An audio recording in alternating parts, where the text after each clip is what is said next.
This is the No BS Travel Advisor podcast. I'm Marcie Muensterman, and this show is for travel advisors who want to run profitable businesses, charge what they're worth, and stop following outdated bullshit advice just because someone in the industry told them that that is the way it has always been done. Each episode brings real talk, practical strategies, and real stories from fellow travel advisors, because sometimes the best way to learn is hearing how someone else figured their shit out. So let's get to it.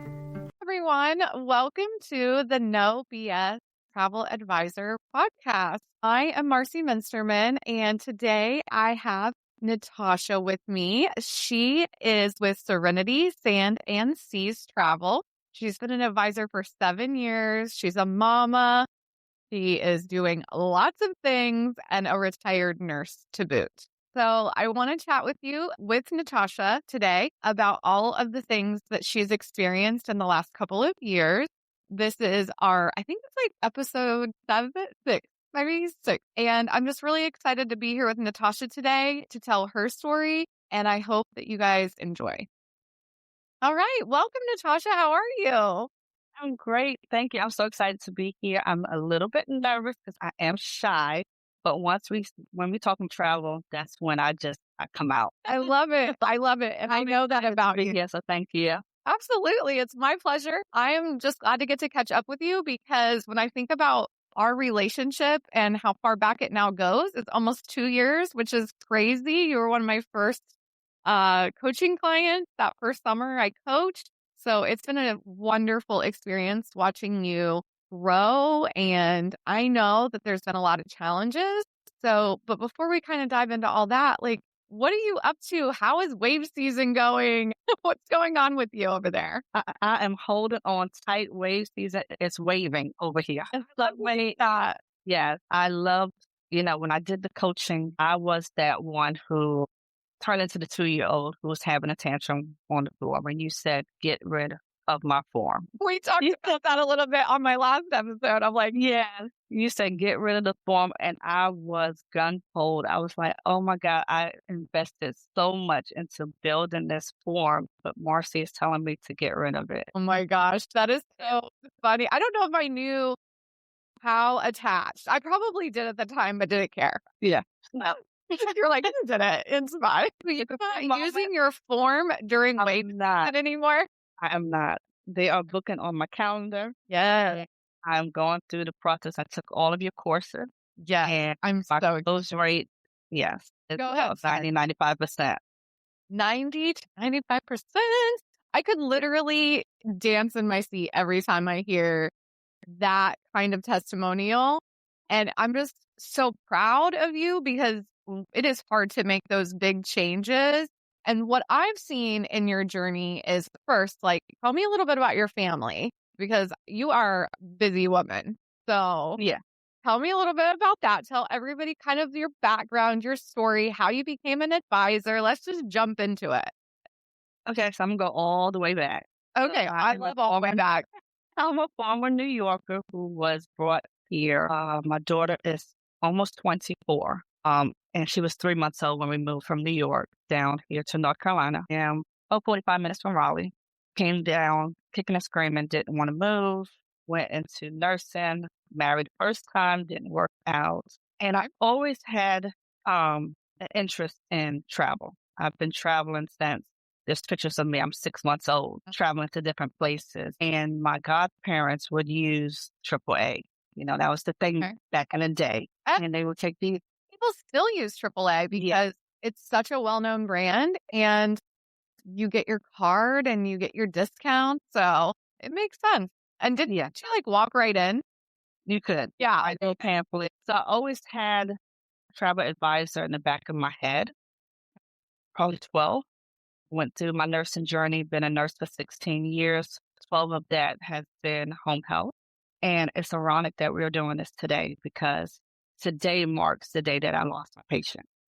And I remember that from last year. That was a hard loss for you. Yeah.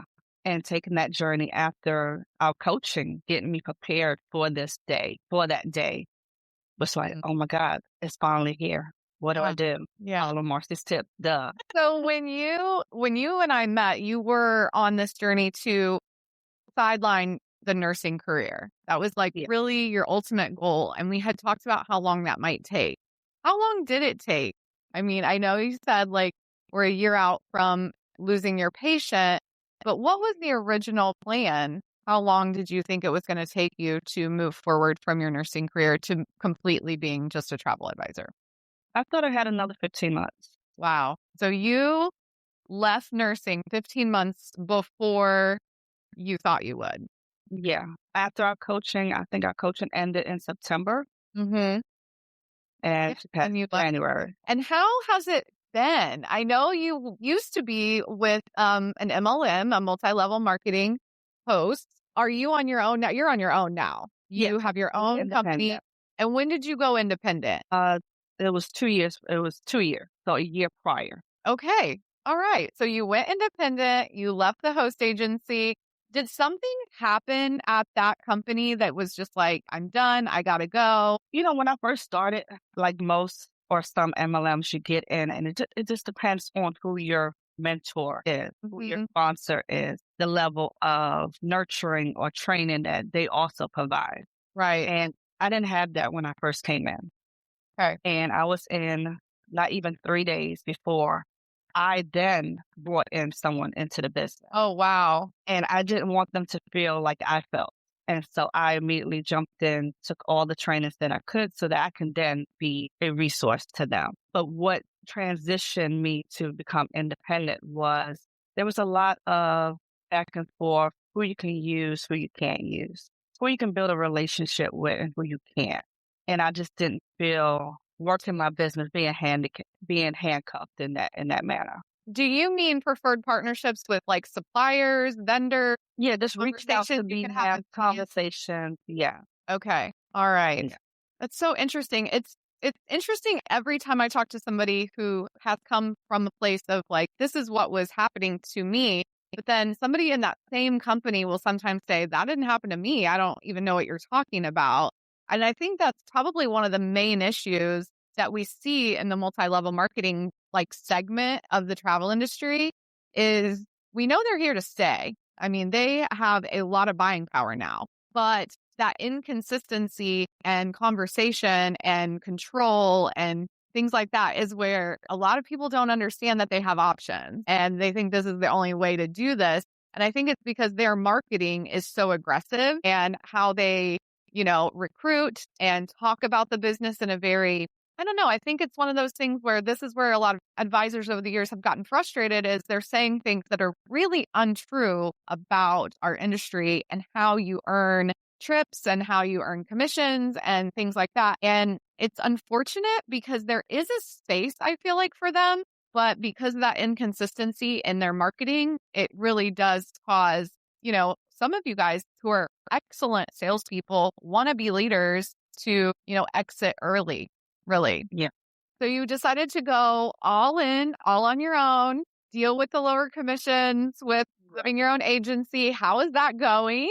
You know what? It's gotten better because I've had the time to market myself more and really focus in on that marketing piece and get my name out there and building my relationships with the vendors, suppliers, and BDMs. And so I see you, girl. I see you everywhere. I'm like, she's at another lunch. She's going to another networking event. Yeah. So tell me more about how you have built those relationships, because I know that was very important to you during our coaching. And we had discussed like the different ways to build, but seeing it happen just because I get to be friends with you online and I love that is so fun to watch because I'm like, this is her goal. Like I'm literally watching your goal come true. How do you build those relationships? How did you get on those email lists? Like tell the audience the things if this is something they want to try to do, because it doesn't cost anything. It's a good no cost, low cost activity. And you don't have to go to all the conferences, right?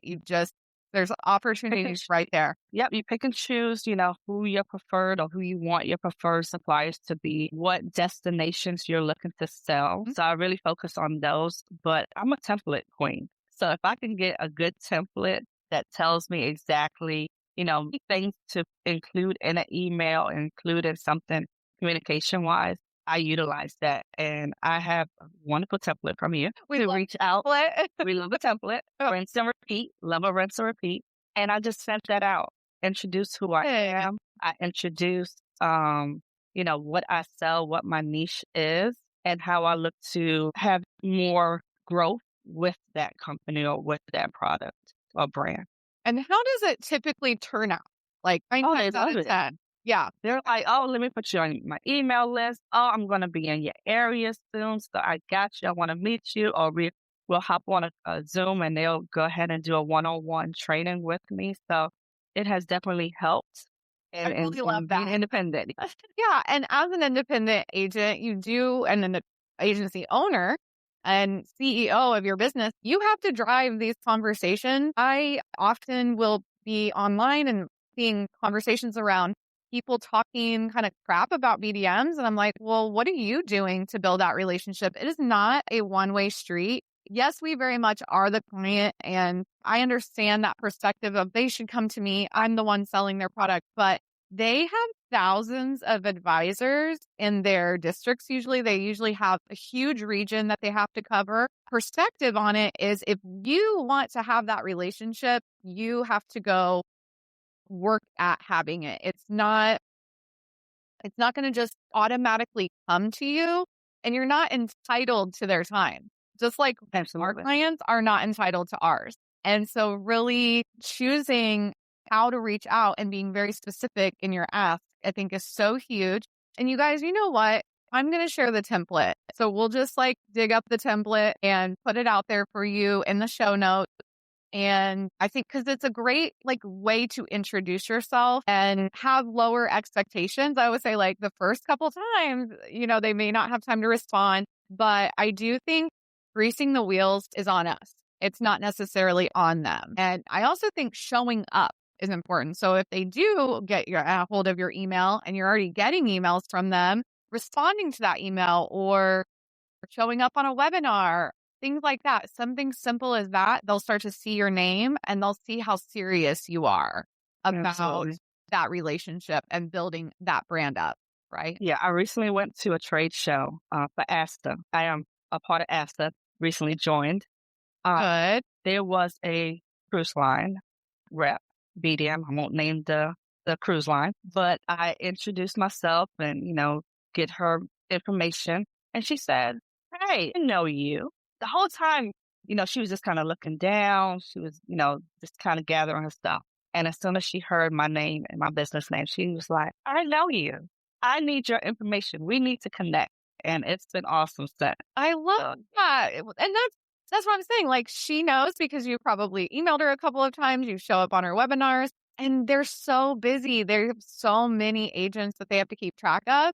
And you don't necessarily have to be a top seller for them to get their attention. It doesn't, you don't, especially if you're new. I mean, that they're not expecting people to come rolling out in big numbers right away. But what they do enjoy, in my experience, is just that respect, that, undistracted few minutes that you're willing to give them, 15, 20 minutes for them to share their product with you. Now, this is not, like I said, nothing's black and white in our industry. So there's some gray area here. But if you're putting that effort out to meet them, chat with them, and don't take it personally if they happen to take some time to get back to you, I think you'll have really good experiences with the majority of business development managers. They're working very hard. Love it. I didn't even know we were going to talk about this, but I remember it so well from your coaching that the biggest part for you was moving into higher commission and how to get there faster. And in my opinion, one of the best ways is to build your relationship with your BDM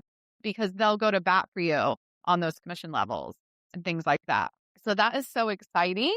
And so how has it really, you've got your own business, you've got this beautiful name and you're out there and you're doing all the things. But what has really been, I know with our coaching, you had a lot of turning points. So if you're thinking back that time together, what has been one of the biggest turning points in your new journey of having your own agency? The biggest one, again, was letting go of that form and making sure that all of my calls are on Zoom. Okay. Instead of, awesome. Yeah. A lot of us as agents, when we're starting out, we're just so excited to get an inquiry. And if it comes through a DM, if it comes through a text, we're trying to do the quote and the sale in that text and DM. And no, everything has been going through Zoom. They get to see me. I get to see them. I get to play off of their reactions to things I say to them. And yeah, that has been a game changer. I And love that. Yeah. I love that. Convincing travel advisors to change any of their process is like a whole thing. And then you add to it, you want me to go in person. But I can tell you one of the biggest reasons I think I was successful early on is because I used to meet people at Starbucks and it was intimidating. I mean, early days, like couple showing up, sitting down, you buy them a coffee and you're talking about their trip. But if you can get warmed up, and I know you're shy, so it probably takes a little extra effort to like bring the on, right? But I used to close them right there, like at the Starbucks table, because we would pick something out while we were sitting there. And after chatting, I'd be like, oh my gosh, I think you guys should go here. And then I'd be like, well, let's do it. It's like $200 deposit, And I don't necessarily want to go out to Starbucks anymore, but I bet if we did, we'd have similar success. So the Zoom opportunity, I feel like, is such a key point in the sales process of propose to close. And the phone is okay. Like, I definitely want you on the phone. But what you're saying is so true, that face-to-face. And even us just chit-chatting here, like, I can see how beautiful you look today and like all the vibes and energy. And you can't necessarily get that from a phone call because also you don't know if they're distracted and you really can't get it from the form. Right. So I'm so proud of you for moving on from that. But I also know that throughout this whole time, these 7 years, you've had just a lot of challenges besides leaving nursing. So do you want to tell us a little bit about some of the things you've experienced that have kind of created, I don't want to call it like, I hate the word challenge, but just kind of put obstacle in your way that you're like mentally, emotionally, what have you been through? Yeah, so it started 5 years ago. January is a rough month. It started 5 years ago where I really honed in on where do I see myself in 5 years. And so 5 years ago, I said, you know what? I started with this MLM. I learned all that I needed to learn. So I won't say that it wasn't something that I needed. At that time, I didn't need to go through that journey of starting there. But I realized, you know what? I can retire from nursing. I said this 5 years ago. I can retire from nursing and do travel full time. So what do I need to do to get there? And I reached out to a rep, and I'm pretty sure if I say this next piece, you're going to know who it is. I got my vehicle wrapped. Hey, I love that. Vehicle wrapped, and I said, this is going to elevate me to where I need to be. Godfather, who introduced me to travel. Parents did, but he really introduced me to travel. He went to Venezuela and cruised to Alaska and Jerusalem and just everywhere. Wow. Had his second cancer diagnosis. And he said, I'm not doing this. And 2 weeks later, he was gone. And in that 2 weeks, my mom then received her diagnosis. And so 10 months of going through her journey and a new mom, do have a 24-year-old, almost 24-year-old, 20-year-old, and the baby just turned 4. He passed a week after mom did. I mean, he was born a week after mom passed. And so a lot of challenges of how do I keep running my business? How do I get out of bed just as a mom, as an individual who has just experienced so much loss? How do I keep going? And just knowing, okay, my clients are creating memories. They're getting married. They're having anniversaries, moons. And I just put one foot in front of the other. And I just said, you know what? I told my mom my plan. My plan was to be an independent travel advisor, retired from nursing with this amazing life. And I have to keep going. And so that's what Keep going. I have to keep going. Well, I mean, that's a lot. Yeah, it's a lot. It's a lot. And I mean, that loss is heavy. Yeah. And So being a brand new mom on top of it. And I know it's not even the end of your story. So I just want to say I'm so sorry for those heavy losses. But I love how you had a vision for what you needed to keep going, because grief can be very overwhelming. So Yeah. And like you, got slammed not 2 years after losing mom with losing dad. And it's like, Wow. what else? Lot. What else? What else? I don't know. I mean, I feel like when we go through these challenges, they either, tear us completely down or they like open up the door, right? I feel like our angels are with us and that also helps, at least for me. I know my dad would not want me to lay in bed all day. So I keep thinking about that whenever I think of him and that as well. So I'm sure that's very similar for you and those Absolutely. Yeah. losses. Wow. I'm overwhelmed. Sorry. Yes. Hearing you talk about it, knowing your story, knowing how far you've come, COVID hits, you have high schoolers. What else is going on? It really probably felt like just what am I doing here? Right? Yeah. Like Right. some days. Like I feel like I just need a breather. Yeah. We need a Story. We know the story ends with you doing the things that or it doesn't even end. It's just another chapter, right? Just a brighter chapter. We know that that chapter does get brighter when you're able to retire from nursing even sooner than you thought, even though it came at another loss.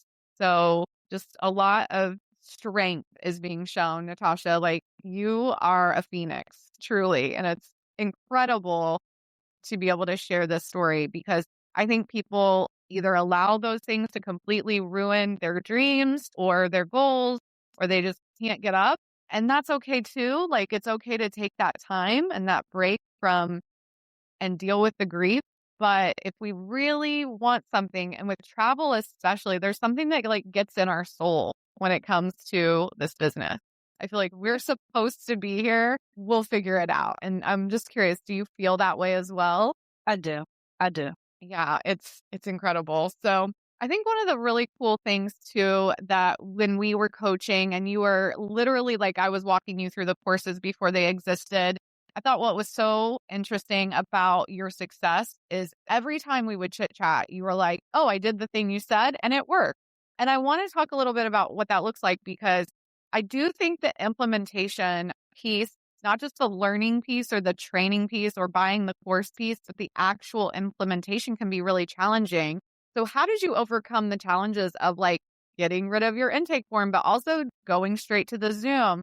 Like, what did you say to yourself about these changes? Like, did you say, I'm going to try it once? Or were you like, I have to, what does that process look like when you're in the middle of those changes? Yeah. So after I had my little tantrum, okay, it's time to implement. And I just sat down and I just went through all the things. I took the form down off of my website, just kind of hid it. I went ahead and updated the calendar and attached it to the Zoom. I just went through all of the process to make sure everything's automated. So when a client comes in, they can follow that journey, and it's the journey each and every time. And I just did it. You just have to do it. You just have to do it. You just have to do it. Yeah. And why do you think it works though? Like what about it works for you? And when I did it, because again, if it comes through Facebook Messenger is a huge one for me. A lot of people will say, hey, I want to do this. I want to go this place, these dates. And I will automatically just go in there and give them information. And now getting them on the Zoom, I believe it was during our coaching, I did that. And I closed, it was August, and I closed a almost $14,000 trip for that December. Wow. I remember that. I always remember the good messages like, yeah, I just did this. Yeah. Yeah. I think that's amazing. So it's like, okay, this is working. Like, it's working. Yeah. I keep hitting those same numbers each time. It's like, okay, I'm not necessarily luxury like you are, but I do have those expectations and tell my clients, okay, I educate them. This is the cost of what you're looking to do. How are you looking to proceed?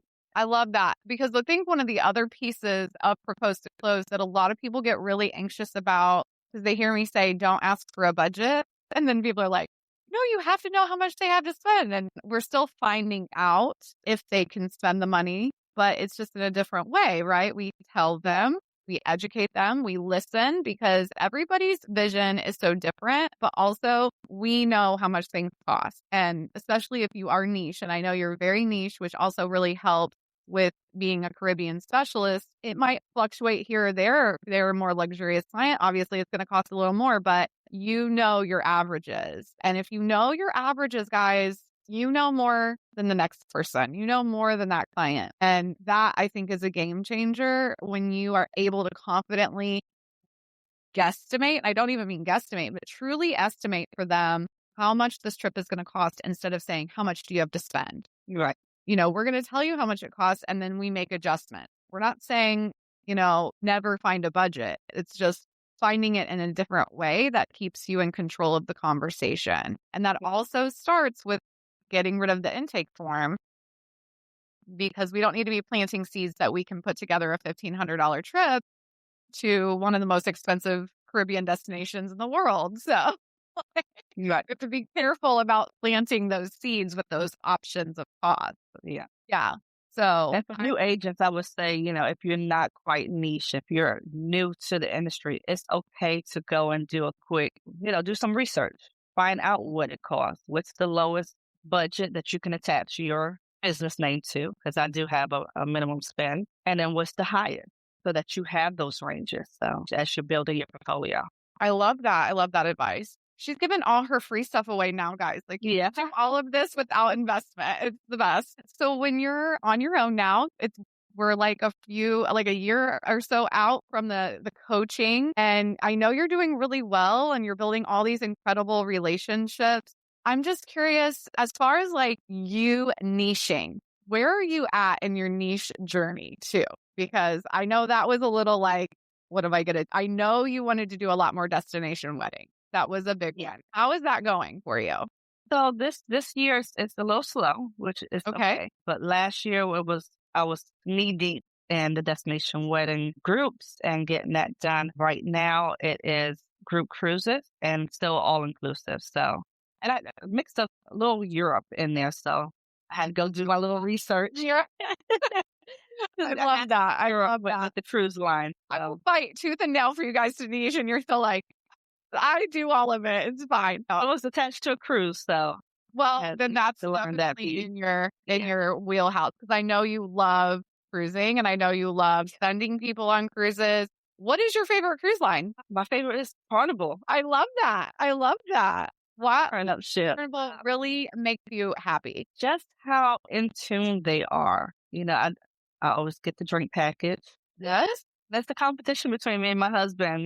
Can we get these 15 drinks in? I mean, it seems like that would be a good challenge to have on a vacation. Yeah. So, but I love how in tune they are with keeping track of, your name and your favorite beverage and even the little ones. So we took the now 4-year-old on the cruise. He was 1, and travel agent mom, he still have memories of that. He still talks about it. Yeah. And so, yeah, Carnival, Royal Caribbean are 2 of my favorites. I love that so much. So you're doing a lot of group cruises. What does that look like? And how do you, successfully put one together? I think this is a really common question that we see in the Maximize group. And because I'm not a cruise specialist, I often can't really answer. I mean, I can help you market it because marketing is my thing. But how do you, from kind of like a general overview of putting that cruise together, what does that look like? So they get on my calendar. I do ask just a few questions, just general questions, get them thinking about their date. If they don't have dates, that's fine. I do something kind of off cuff from proposed to close. I still do the Zoom call, but I act and treat it as if they was calling in direct. Okay. So I'm doing the quote. But for my cruises, I don't charge a fee. So I have to put that disclaimer on that part. Everything else has a fee, but not for my cruises. And so having them on the Zoom while I'm emailing them the itinerary, we're talking about it and we're getting excited about it. Oh, I love this. This is amazing. Yeah, they make their decision before we get off the phone. And so from there, yes. Yes. If it's a group, I go ahead and make their group booking page. Hey, here's the process. It's easy. It's stress-free for your friends and family. And that wins and seals the deal every time. I think this is proposed to close, though. I mean, yeah, you've adjusted for this specific type of trip, and it makes sense that you could get them on in an hour, maybe 30, 45 minutes, and get them so hyped that they're like ready to book. especially with cruising, because you can put something on hold and, have everything in front of them so that they can see the outline of the trip, the itinerary, and you can I assume you're narrowing it down very quickly with them on the phone. Yeah. So you're really just working the propose to close process. I feel like just on a little bit of, just like giving it a little bit of speed, which I mean, the whole point of P2C is to close in 3 to 5 business days. Well, if you can close same day on the phone, please do, because the whole point is that we're not wasting time anymore. We're maximizing the time we have with that client one-to-one. And if you can get them to pull the trigger right then and there, this is brilliant, girl. I am so excited for you. Like this is giving me all the goosebumps. I'm so excited about this. Now, you said something that there was a group booking page. What does that look like? Because I know that somebody's going to be like, Natasha, tell us about it. Is it a landing page that you create? Is it something that it's easy to put together? Is it in one of your CRMs? Like, what does that look like? All of the above. Okay. So I use Travel Joy. I take that link and I have it on my website. They click a button. They have all the information for the cruise. This is how I propose it. Straightforward. Now, do you text it to them or do you email it out to the group? Does your Pied Piper? I hate the word Pied Piper, by the way, but that Pied Piper, that person that's in charge of the cruise, do they do the work? Like, how do you guys partner together? Yeah. So I normally will send out a email with the link. Also, because of close to home. Close to home. No, it's close to club. Close to close. Text them. It's everybody. There's too many. There's 4 courses, guys. She's talking about the two that go together, sales and service. I text them the link and I also create a Canva graphic. Not only am I giving them the information for those that are close to them that's looking to go on a cruise, but here's a graphic that you can go and put on your Facebook. Here's, I'm so excited. This is where I'm going, and they generate more business for me. I'm obsessed with this. I mean, you literally went from like full-time nursing, home health, doing this part-time in terms of hours. What I always say though is really, I would love everybody to always be at part-time hours, but making full-time income. That's my dream for the industry, is that you just are not killing yourself to sell and build relationships. It just shouldn't take 80 hours a week to have a successful, income business. And so whenever I think about full-time, part-time, are you full-time travel hours? I am no longer full-time travel hours. How many hours a week are you working? I went from 40 to 60 hours. Just on travel. 40 to 60 when we met. Yeah. Crossing, one eye open, working wee hours of the night, first thing in the morning, lunch breaks, everything. Oh my God. Like in every nook and every cranny of your day, you were shoving travel in. Yeah. Yes. Well, it's hard and it's exhausting. And you may have never gotten to the nursing or, gotten to the retirement of nursing if you would have tried to it's just not sustainable. Like, I mean, into all that, you're also grieving and you have your kiddos. And I know adult kids aren't any easier than young kids. So you probably have different kinds of issues going on as mom. So I know people are going to ask, but guys, she really did just do everything. We coached everything I taught and all the courses. But how many hours are you working now? I'm averaging about 25 hours. And with that, I was able to scale and hired a VA. So I have a VA that's assisting me now. Yeah. Okay, I have seen you in Mary Beth's group. That's fantastic. So for those of you who don't know, Mary Beth Lynn, she's a dear friend of mine. She teaches travel advisors how to scale their business using a virtual assistant. And she has a phenomenal course, and we'll drop her group in the show notes. It's life-changing assistance for wedding planners and travel advisors, something like that, if you want to go look her up. But she's incredible. So how many hours a week does your VA work for you? She's averaging about 10, 15. Okay. So she's even combined, you're not at 40 hours. No. And are you making more money? I am. Because we didn't touch on this piece, but before the coaching, I literally was considering or thinking about having to close my door. Oh, wow. So to be where I am now and to be able to hire a VA. In just like a little over a year since coaching Yeah. ended. I mean, so much has changed in a year.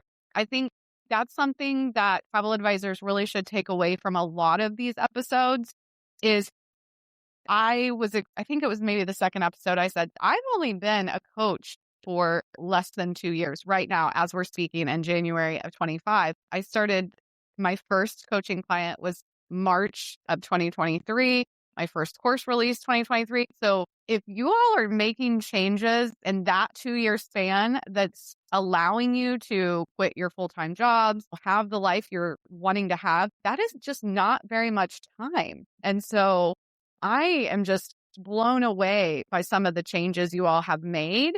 And that's what really inspired the podcast, because I was like, people need to hear that you can make change quickly and turn things around, even in the midst of all the life challenges that come at us. And so I'm so happy for you. Like Yeah. it's just incredible, literally just watching you thrive. And I see you just talking about your clients, and they seem to love you and just the relationships that you're building. So excited for you. Congratulations. Thank you. Thank you. It's only going to get better in 2025. Like, I know you're in the middle of wave season. For those of you who don't know what wave season is, it's kind of an old term from our business where basically from January to April-ish, May, it's when the cruise lines used to come out with some of their best pricing throughout the year. I don't know if it's still true in terms of cruises, but I know that our busy season still tends to be with new bookings and people coming out of Christmas and they're getting cold. We know this week especially has been like, Yeah.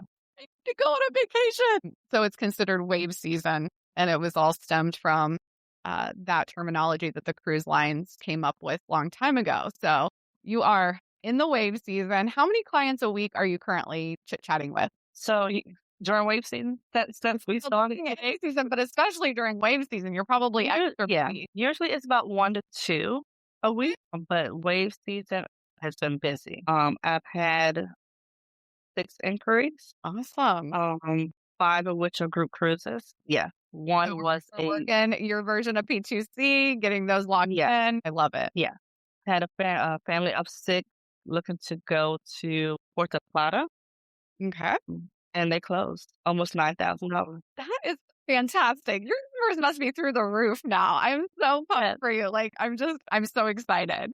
So this has just been so much fun chit-chatting with you. And at the end of each episode, I like to kind of get into even more now, because really your entire episode has been one big, full just investment of time in terms of like teaching us things that they can be doing without investing in anything and without making, paying any money out of pocket. But like, what would your top 3 things be if someone were to listen to this episode and be inspired to go do something right now in their business that can change it? What would be your top 3 things to do? Yes. Top 3 is 1, to declutter your space. So that is your home, different, the kitchen, your bedroom, your office space. We all work on some kind of device. So your desktop, your laptop, all of those windows, all those files, organize that. I need this in my life. And I feel like you're calling me out. Like, and I pictures of my office. Why I need to declutter? Because I know the answer, but I need you to tell me. Yeah. Yeah. It creates a sense of order and calming feeling. Because if there's chaos around you, then that creates the chaos in our brain. How can we really focus? I'm not going to show you my phone, right? Because I am one of those people with like 10,000 unread emails with a VA. He's struggling to keep up. But yeah, this helps with our productivity and with our mental capacity, just to kind of clear the space, clear our minds. And so I guess my second one would be to practice gratitude. So there is so much negativity in this world. If you turn on the TV, if you go on these Facebook groups, it's just like, really? It's cesspool. Yeah. So I always say if we can take just a few minutes just to kind of just go through and just say what we're thankful for. So it can just be, you know what, I'm thankful I was able to get up. I'm that, I have a thriving business and whatever that thriving looks for you in your business. Just improves, how we feel throughout the day. And then it goes into my third one, which is affirmation. I believe in affirmation and just speaking to what is and what is already done for you. And so I have three that I have written down and that I just say every day. And so I am capable of achieving great things. I create space for peace and productivity in my life. And the third one is each day brings new opportunities for growth. Wow. Natasha, this is Yeah.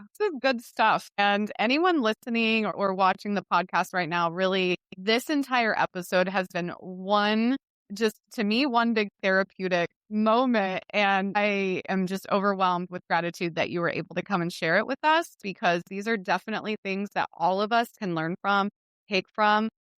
And I just am so thankful for you. It has just been such an amazing. You trusted me very early in my coaching career, and I was always really nervous coaching agents who were, very nervous about where their business was going. But you guys have all proven that if you can do some of these activities, small implementations each day, and trust the process, that it does work. It's not just something that worked for me. And I'm just so glad that you have been able to kind of come full circle since we met. And I just can't believe it. Like, I feel like every person has a spot, and getting to talk to you guys on this podcast has just been such a blessing for me, especially in the grief, because sometimes I'm like, why am I even still doing this? Like, it can be so exhausting. So I really appreciate you so much. Yeah, travel has literally been my therapy. Yes. And there was a time, and I don't know if you ever felt like this.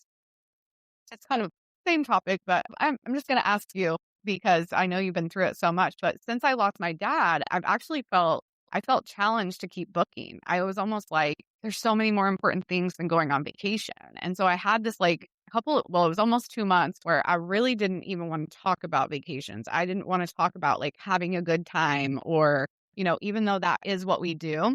I don't know if you ever went through that at all, because you said, they're making memories and they're celebrating. And I kept thinking, no, but I was really struggling through that. I was like, yeah, I don't care about those things. But right. at the time of some of my deepest grief, I was really struggling with wanting to help people. Yeah. And just sharing your day to day, right? Mm-hmm. I shared my day to day with both my parents. And to be like, okay, these are my wins, or, I had a sucky day. Yeah. It was a sucky day, and Yeah. not be able to share that. I was like, you know what? Let me just dive back into travel. Let me help other families create lifetime memories. The drama that I went through, and I'm hoping that you have not had any drama with losing your dad.